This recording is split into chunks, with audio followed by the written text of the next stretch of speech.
Today we'll be starting a short video series about island arc and other geological related phenomena, so stay tuned as we'll be getting into all those subjects.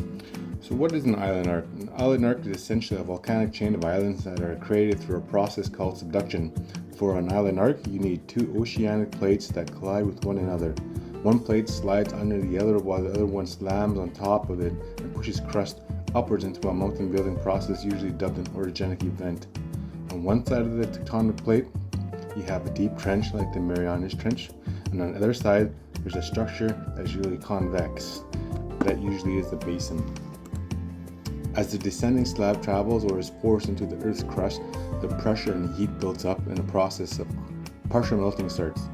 The magma that is generated is usually buoyant and it forces its way up through the crust and eventually is breaking through the crust, creating a volcano. This is the basic principle of how an island arc is formed. Here's a couple of diagrams showing what happens. This is my own artwork right here.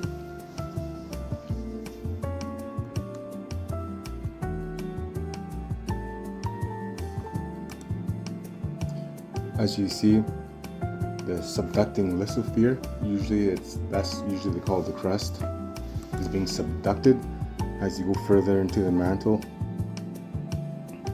the heat and pressure intensifies and partial melting starts. As you see depicted in number 2, the magma is rising and forms a bubble, which basically is a magma chamber, and then it creates a shield volcano on the surface. To the left of that is the back arc basin. You have a spreading ridge there, making the Atlantic Ocean. It's creating new crust. By the trench where the accretionary prism is, that's where old crust is being subducted. That's a whole process of recycling new crust to old crust. Or other way around, old crust to new crust, my bad. Loss of significance. The system of geological events is how a new crust is created and old crust is destroyed. It takes millions of years for all this to happen, a blink of an eye in geological time, but an eternity for humanity. There is another arc setting environment, such as continental arcs, where an oceanic plate slides under a continental plate like in the Andes. A continent-to-continent collision that creates the largest mountain on the planet like Mount Everest in Nepal is another setting. This is a oceanic to continental arc setting. You have the accretionary prism. That's basically rock being crushed up and forced into a little area. Usually it's metamorphosed because it's under great pressure. And there's that big trench. And on the far side is the basin. This is continental to continental collision, where the India plate is colliding with the Chinese plate, creating the big mountain chain called the Himalayas, by the way. This is how it's created, how it looks as it's colliding. In our modern society, we all grew accustomed to high-speed internet, cell phones, driving vehicles, to little things we do in our everyday lives, but all this is only possible because of these processes. What comes with these natural processes are mineral deposits like massive sulfides, which are usually called VMS deposits, aka volcanomassive sulfide deposits, which host minerals like gold, copper, zinc, lead, silver, and other various minerals that we need for technology.